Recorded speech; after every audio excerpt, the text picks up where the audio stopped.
የፕሪቶሪያ የሰላም ስምምነት ይሄ የሚጓተቱበት ነገር ሆኗል።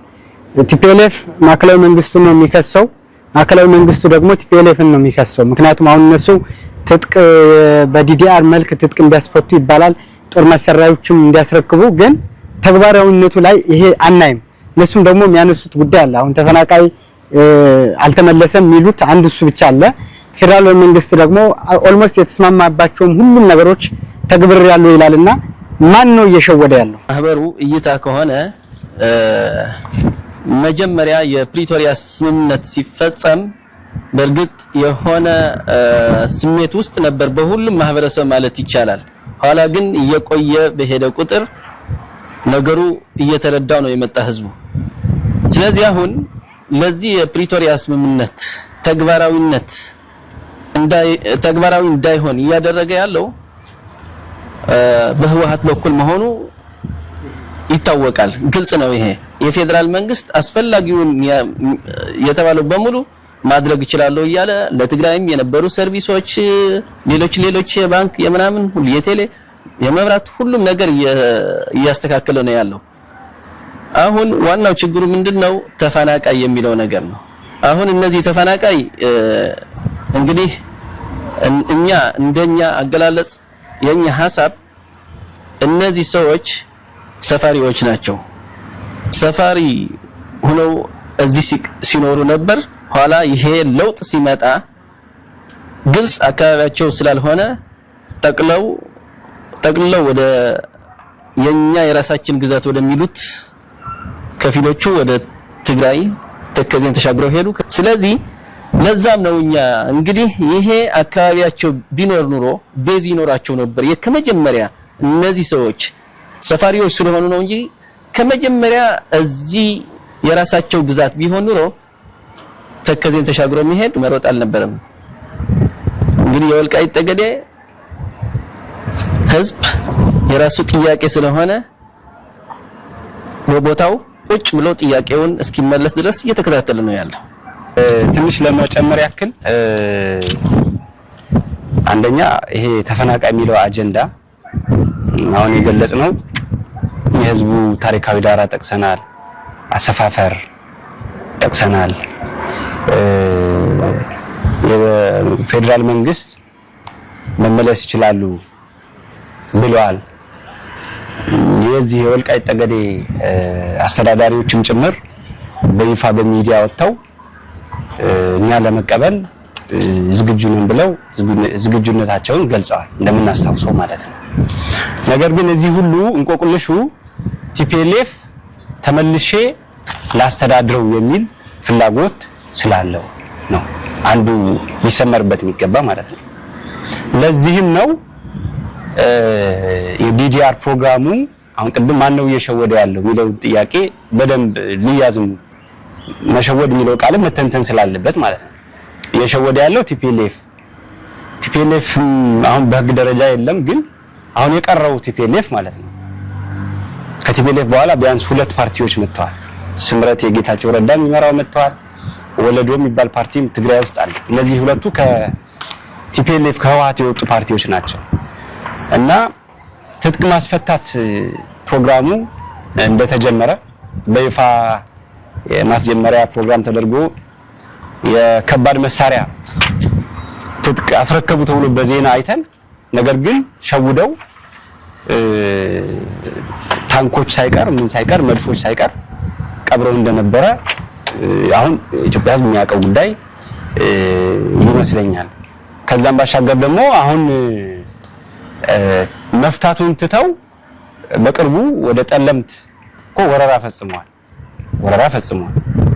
ምክንያቱም እነዚህ አካባቢዎች አከራካሪ ቦታዎች እስከሆኑ ድረስ ራሳቸው በራሳቸው እንዲያስተዳድሩ መንግስት ፈቅዷል። በአማራ ክልል ነበሩ ጠለምትም ራያም ጨምሮ ማለት ነው። በአማራ ክልል ስር ሆነው ራሳቸው በራሳቸው በማህበረሰቡ ልጆች ነው አስተዳደሩ እየቀጠለ ያለው። አሁን እኛ እንደ መርህ ሰፋሪ የምንበለው ተፈናቃይ የምንበለው ወደ ወልቃይት ምድር መምጣት የለበትም የሚለው አቋም አልያዝንም። ግን ዋናው ምንድነው ምን ያክል ቁጥር ነው ከዚህ ተፈናቅሎ የሄደው? አሁን ህወሓት የሚያቀርበው 1.1 ሚሊዮን 1 ሚሊዮን ከዛ በላይ እያለ ነው የሚያቀርበው። ግን ትክክለኛ ቁጥር እሱ ነው ወይ የሚለው እኛ ራሳችንም ጥናት ስላደረግን ያ ቁጥር በህወሓት አሁንም እየተነሳ ያለው ትክክል አለመሆኑ እዚህ የነበረ ተፈናቅሎ የሄደ ቁጥር ይታወቃል። ቁጥሩ እስካለን ድረስኛ ይሄ ለመሸወድ ሆን ብሎ እንቅፋት እየሆነ ያለው ህወሓት ራሱ ነው እንጂ እኛ የትግራይ ህዝብ ጭራሽ በኢትዮጵያውነቱ አምኖ እዚህ አካባቢ መኖር የለበትም የሚል አቋም እንደ ምሁራን ማህበር አቋም የለንም። ይሄ አቋም የለንም። መምጣት ይችላል በኢትዮጵያውነቱ እንኳን የትግራይ የሌላም አካባቢ ህዝብ መጥቶ እዚህ መኖር ይችላል የሚል ሐሳብ አለ። መልካም መምህር ቸሩ አንተ ጋር ልምጣና ምናልባት የወልቃይት ጠገዴ ሰቲት ሁመራ ዞን ከህወሓት አገዛዝ ነፃ ወጣ ከተባለ ጊዜ ጀምሮ ላለፉት አመታት የበጀት ጉዳይ አልተፈታም። በጀት በፌደራል መንግስት እየተሰጠው አይደለም። ምናልባት በጀት መከልከሉ በህገ መንግስቱ እንዴት ይታያል የሚለውን ታነሳልኝና ከዛ ቀጥሎ እንደ ምሁራን ማህበር ደግሞ ይህንን ያደረጉ አካላት ሂዶ ጉዳይን ከማስረዳት አንፃር እንደ ምሁራን ማህበር ምንድነው የሰራው? በጣም ጥሩ። ያው በጀት መከልከሉ ትክክል እንዳልሆነ ቀርቶ የተማረ ሰው ምንም ያልተማረ ሰው ሁሉም ነገር የሚያውቀው ሐሳብ ነው። ፌደራል መንግስትም ያምናል። ነገር ግን በህወሓት ውስብስብነት ነው ይሁን በጀት እንዳይፈቀድ እየተደረገ ያለ። ለምን በነበረው አሁንም በጀት እንዲፈቀድ ሁሉም ነገር ይጨረሳልና የሆነ ውስብስብ ያመጣል። ፕሪቶሪያ የሚባል ነገር ይመጣል። በጣም ብዙ ነገር ይመጣልና በጀቱ እንዳይፈቀድ ይደረጋል። ነገር ግን አሁን በፓርላማ ክቡር ጠቅላይ ሚኒስትር በፓርላማ የተናገረው በጀት እንደተፈቀደ ሁሉ ነገር ተደርጓል። ግን ደግሞ ድጋሚ አሁንም ውስብስብ መጣ። ይሄ ብሎ ግን የወልቃይት ጠገዴ ሰቲት ሁመራ ዞን አስተዳደርም ሆነ ማህበረሰቡ አልቦዘነም። በጀት የለኝም ብሎ አልተኛም። በጣም በርካታ ፕሮጀክቱም ያስመረቀ ነው።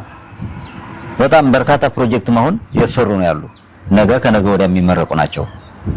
ሁለተኛ ላይ ምሁራን ማህበሩ ይሄንን መሰረት በማድረግ የማህበረሰቡ የህዝቡ ችግር በማየት የተለያዩ ፕሮጀክቶች እየቀረጸ በተለይ በማህበራዊ ዘርፍ ትኩረት በማድረግ የተለያየ ድጋፍ እያደረገ ይገኛል። ምሳሌ መውሰድ እንችላለን። በአንደኛና መካከለኛ ደረጃ ችግር ያላቸው ትምህርት ቤቶች ከጥቁር ሰሌዳ ጀምሮ አጋዥ መጽሐፍ፣ በሁለተኛ ደረጃ ጥቁር ሰሌዳ አጋዥ መጽሐፍ፣ ለሁለተኛ ደረጃ ሴቶች ንጽህና ማስጠበቂያ፣ በጣም የተለያዩ ነገሮች በርከት ያሉ ድጋፍ እያደረገ ይገኛል። የቀላል ነገር አይደለም።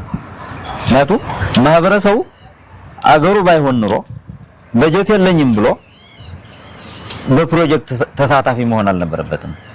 ግን አገሬ ነው ስላለ አስተዳደሩ በሚያዘው በስነ ስርዓት እያዋጣ በጣም በርካታ ፕሮጀክቶች እያስመረቀ ነው የሚገኘው። ስለዚህ ይሄ ይሆናል ብለን ነው የምናስበው። ይሄ ደግሞ ትልቅ ጸጋ ነው። ለምን በጀት የለኝም ብሎ አልተኛም። ልክ እንደምታየው ሁላችን እንደምናውቀው ህዝቡም እንወርዳለን እኮ እኛ እንደ ምሁራን ማህበር ወርደን ህዝብ እናወያያለን።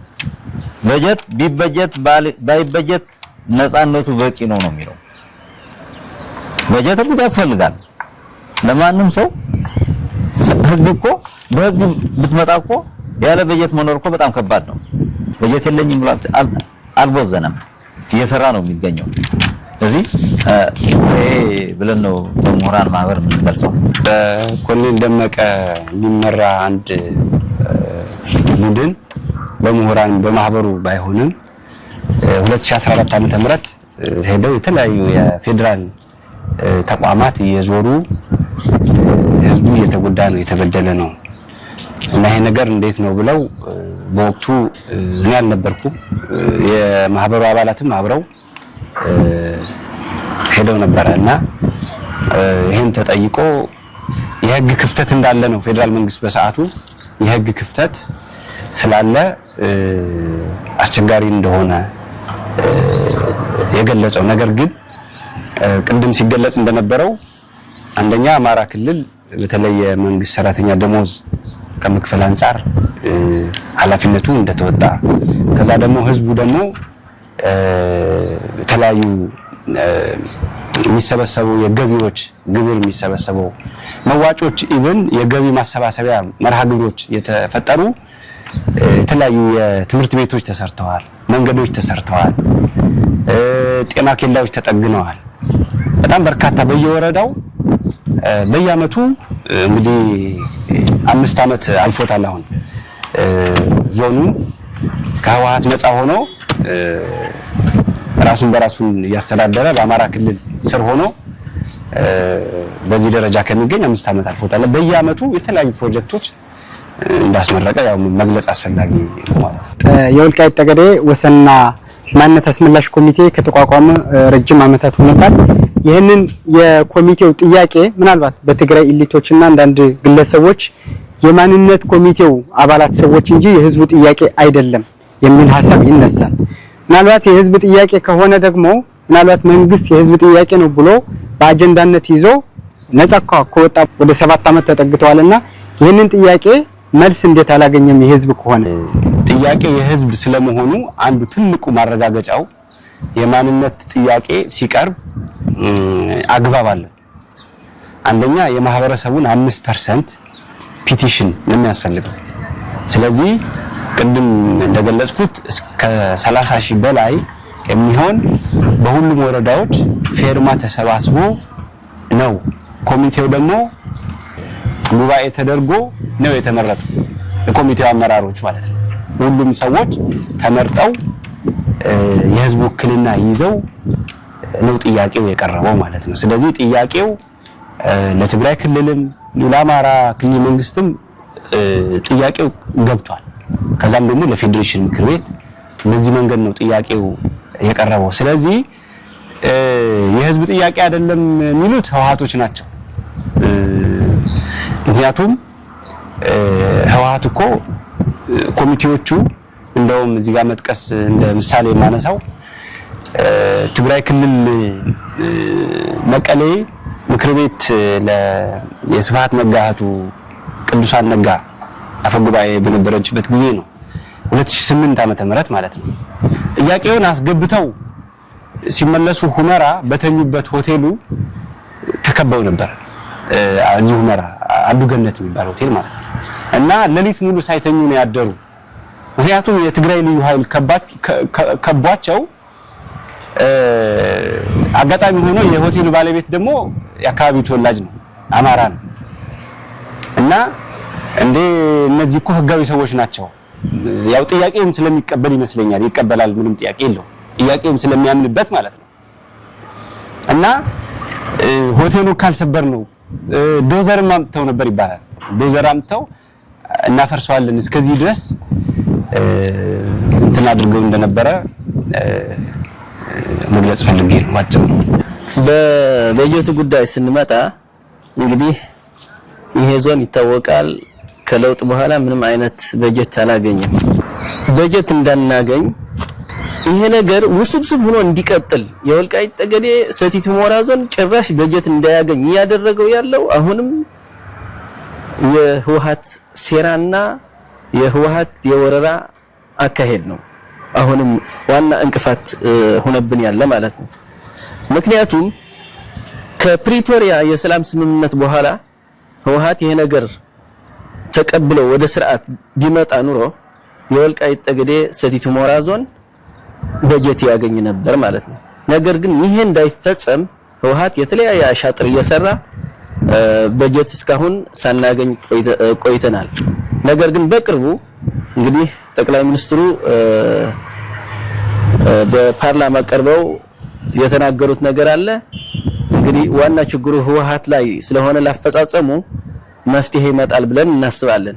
ይሄ ሁሉ ችግር ተቋቁመን እስከዚህ ጊዜ ድረስ የመጣ ነው። ግን ምንድነው ነፃነት ከበጀት በላይ ነው የሚለው አስተሳሰብ በህዝባችን እስካለ ድረስ መሆኑ ነው። ለዚህ ነው ጠንክሮ ህዝባችንም የበጀት ችግር እንኳን ቢኖር የተለያዩ መሰረተ ልማቶችን እየሰራ ያለው ማለት ነው። ህወሓት የዚህ አካባቢ ይዞ ሲያስተዳድር በነበረበት ጊዜ የፖለቲካዊና ማህበራዊ እንዲሁም ኢኮኖሚያዊ መገለሎች ነበሩ። ምናልባት በማህበራዊ ብንሄድ በቋንቋ የመናገር ባህልን ኤክሰርሳይዝ ከማድረግ አንፃር ይገድባቸው ነበረ። እንደዛም ያደርግ የነበረ የሚሉ ወልቃይት ጠገዴ አማራ ሚዲያ ያነጋገራቸው አንዳንድ አባቶችም ነግረውኛልና እንደ ምሁራን ማህበር ይሄ እንዴት ነው የገመገማችሁት? ህወሓት ምንድነው የፈጸመው የሚለውን ነው ባጭሩ ማዕቀፉ እሱ ነው የሚሆነው። ምንድነው የማንነት ኮሚቴውም ጥያቄው የአማራ ማንነትና ወሰን ብቻ ሳይሆን የፍትህ ጥያቄም ጭምር ነው። ምንድነው በነበረው በ30 አመት የህወሓት አገዛዝ በርካታ ግፍና በደሎች ፈጽሟል። ህወሓት ከመጀመሪያ አንስተን ስናየው ባዶ 6 የሚባል እስር ቤት እንትን በማድረግ የጅምላ የጉድጓድ እስር ቤቶችም ጭምር በማድረግ ይሄንን የአማራ ማንነት የሚያነሱ ታዋቂ ግለሰቦች፣ ተጽዕኖ ፈጣሪ ሰዎች እንዲታሰሩ፣ እንዲገደሉ፣ እንዲሰወሩ አድርገዋል። ስለዚህ እኛ እንደ ምሁራን ማህበር ህወሓት በወልቃይት ጠገዴ ጠለምት ህዝብ ላይ የዘር ማጽዳት ወንጀል ፈጽሟል ብለን ነው የምናስበው። የማይካድራን ስናየው ደግሞ የዋር ክራይም የጦር ወንጀል ብለን ልንገልጸው እንችላለን እና በርካታ ግፍና በደሎች አሁን ለምሳሌ ቋንቋ ቅድም ያልከው አማርኛ ዘፈኖች እንዳያዳምጥ ይከለከል ነበረ። ወጣቶች የፋሲል ከነማ ልብስ እንዳይለብሱ ጭምር የታሰሩ ወጣቶች አሉ። አነጋግረን ሊሆን ይችላል። ይሄ ሁሉ ተፈጽሟል ለማለት ነው። በወልቃይት ጠገዴ ማህበረሰብ በህወሓት የደረሰውን ግፍ የጎንደር ዩኒቨርሲቲ ጥናት እንዳወጣ እናያለንና ምናልባት የእናንተ ማህበርም የሆነ ሰዓት ላይ በሚወጡ መግለጫዎችና አንዳንድ ስራዎች የጎንደር ዩኒቨርሲቲ ነው የሚሉ አሉ። ማህበሩ ሲቪክ ማህበር ነው። ሲቪክ ማህበር ነው ስንል ራሱ የቻለ ተቋም ነው። ነገር ግን ጎንደር ዩኒቨርሲቲ ብቻም ሳይሆን ደባርቅ ዩኒቨርሲቲ፣ ደብረ ታቦር ዩኒቨርሲቲ፣ ባህር ዳር ዩኒቨርሲቲ ደብዳቤዎችን እንጽፋለን። በዚህ አካባቢ በትምህርት ላይ ድጋፍ እንዲያደርጉ በርካታ የማህበሩ አባላትም በሁሉም የኢትዮጵያ ክፍል መምህራን ሆነው የሚያስተምሩ አሉ። ስለዚህ ያው ህወሓት እንትን ለማጣጣል ብዙ ነገሮች ሊሆኑ ይችላሉና በዚህ መልኩ ብንይዘው መልካም ይመስለኛል። እንግዲህ ዶክተር አንዱ የሚነሳ ደግሞ የወልቃይት ጠገዴ ማህበረሰብ ከህገ መንግስቱ በፊት ነው ወደ ትግራይ የተካለለው የሚል ሀሳብ ይነሳል። በወያኔና የመሰሎቹ ድርጅቶችና ኤሊቶች ደግሞ ይህንን አይቀበሉትምና ወልቃይት ጠገዴ በህገ መንግስት ነው የሄደው ከህገ መንግስት በፊት ነው የሄደው። ህወሓት መቼ ተከዜ ተፈጥሯዊ ወሰን ነው። ከዛም በኋላ ኤርትራም እየለየ ድንበር ይሆናል። ወሰንም ድንበር ነው። ስለዚህ 1972 ዓመተ ምህረት ተከዜ ተሻግረው ወደ አካባቢው ገብተዋል። ከዛ በኋላ ህወሓት ያው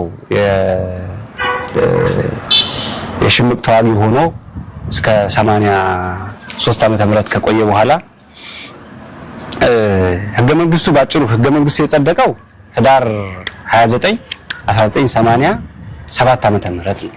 ነገር ግን አካባቢው በሐሳብ ደረጃ ማኒፌስቶ ሲቀርጹ ጀምረው በሐሳብ ሁለት ነገር ማለት አለ። በሐሳብ ደረጃ ማኒፌስቶ ሲቀርጹ ታላቋን ወይ ደግሞ ትግራይ ሪፐብሊክ ብለው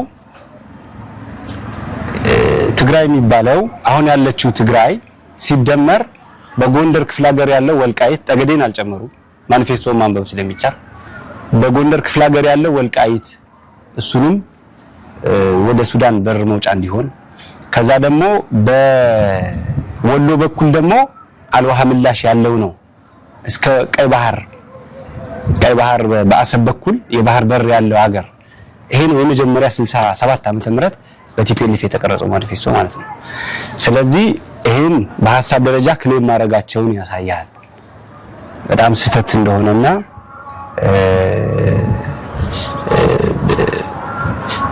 የነሱ ያልሆነን አካባቢ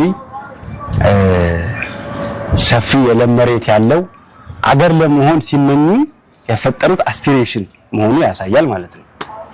ከዛ በመቀጠል ደግሞ አገሪቱን ደርግን በትጥቅ ትግል ደርግን ካሸነፉ በኋላ ደግሞ 84 ዓመተ ምህረት ነው በህገወጥ መልኩ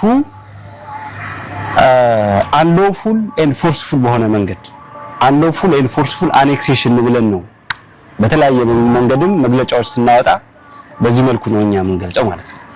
የወልቃይት ጠገዴ ህዝብ እናንተ እንደ ምሁራን ማህበር ቅድም ሲባል ነበር መሬት ድረስ ወርዳችሁ የህዝቡን ፍላጎት የህዝቡን ነጻነት በሙሉ ያየን ነው ስትሉ ነበርና በሌላ በኩል በህወሓት በኩል ደግሞ የተፈናቀለውና የተጨቆነው ህዝባችን ነው የሚሉት ምናልባት የተጨቆነው የሚሉት የወልቃይት ጠገዴ ህዝብ ነው። ምናልባት እናንተ መሬት ላይ ስለምትወርዱ የወልቃይት ጠገዴ ህዝብ አሁን ተጨቆኗል ወይስ ነጻነት ነው ያለው? ጥሩ ጥያቄ ነው። እንግዲህ ሁልጊዜ እኔ ያ አይነት መግለጫ ሲያወጡ ህወሓቶች ግርምት ይፈጥርልኛል። በጣም ነው የሚገርመኝ።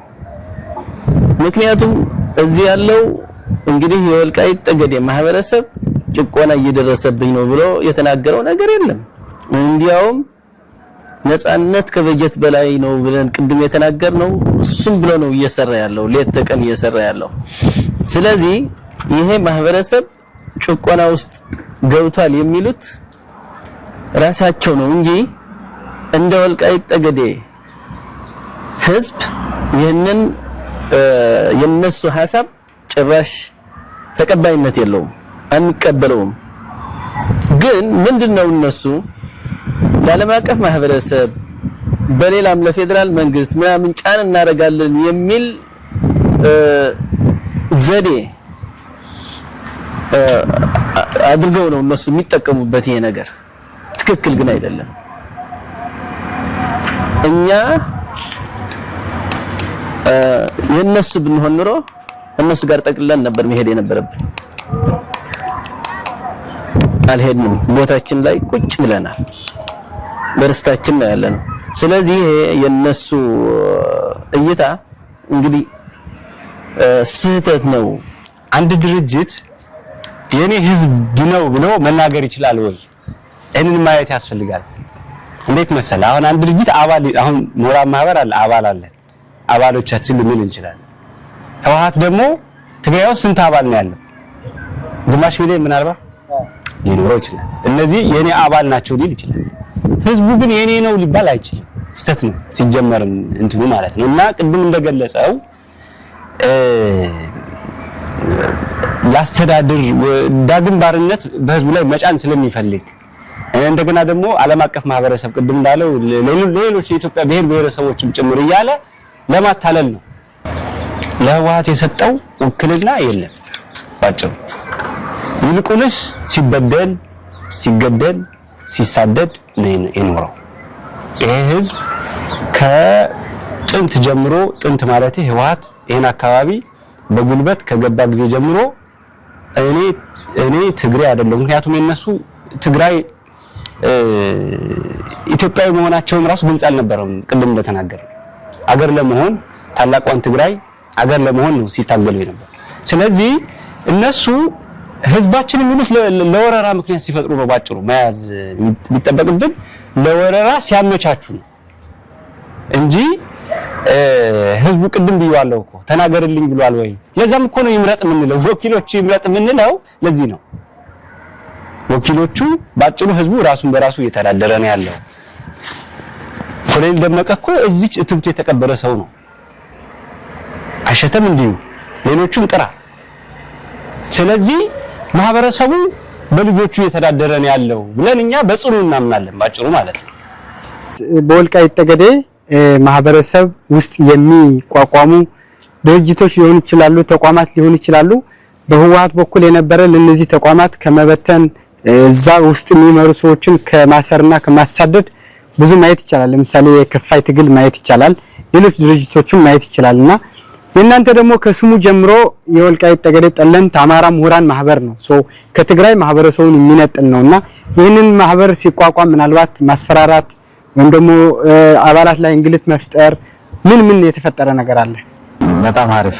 ይሄንን ነገር መጀመሪያ የተባለውን መቼ እንደተመሰረተ በምን እንደተመሰረተ መነሻ ዶክተር መጀመሪያ ሲገልጸው ነበር። መነሻው አዲስ አበባ ነው የነበር የዛሬ 6 ዓመት በፊት ነው። 6 ዓመት በፊት አዲስ አበባ ነው የተመሰረተ። በዚህ የነበረ ማህበር ደግሞ ጠቅላላ በቴሌግራም በተለያዩ ነገሮች ነው ሲሰራ የነበረ። ምሁራን ማህበር ተብሎ በውጭም ያሉ በሀገር ውስጥም ያሉ በቴሌግራም ቻናል ነው እንቅስቃሴው የነበረ። በድብቅም ስራ ሲሰራ ነበር። በድብቁ ውጪ በግላጭ አሁን መስራት አይቻልም። ምክንያቱም የነበረውን በጣም ከባድ ነው የነበረ። የኮሚቴውን ማሳደድም የኮሚቴው ማሳደድም ጭምር ስለነበር በጣም ከባድ ነው የነበረ። በተለይ በቴሌግራም ቻናል ነው ይሄንን ስራ ሲሰራ የነበረ። መጨረሻ ላይ ከነጻነት በኋላ ነው ይሄንን ነገር ሁሉ ነገር ጠቅልሎ ወደ ስራ ህዝቡን ማገልገል የጀመረ ማለት ነው።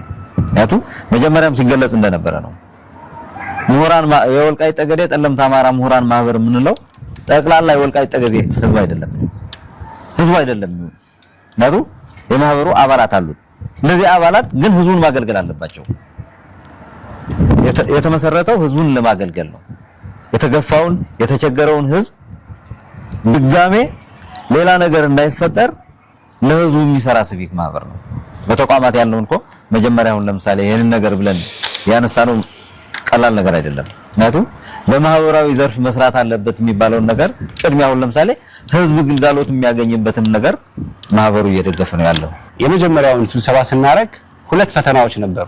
ህወሓትና ኮሮና ነበሩ ማለት ነው።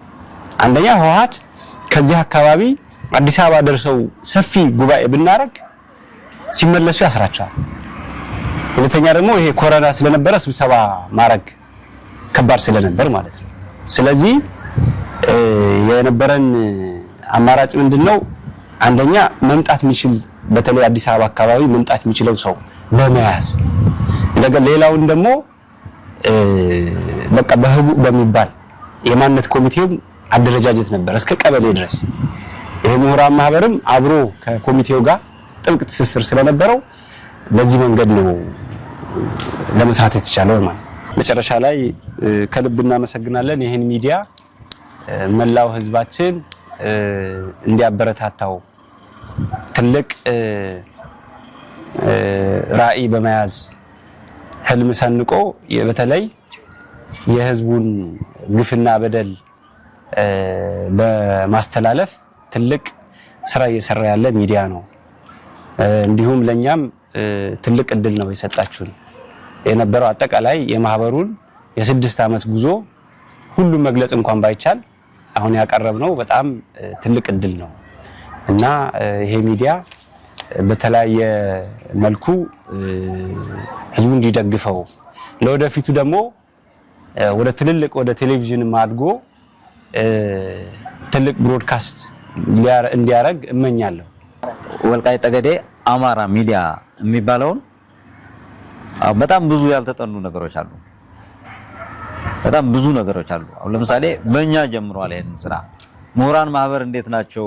ምን አይነት አደረጃጀት ነው ያለው ብሎ በእኛ ጀምሯል። ልናመሰግነው ነው የሚገባው፣ ልንደግፈው ነው የሚገባው።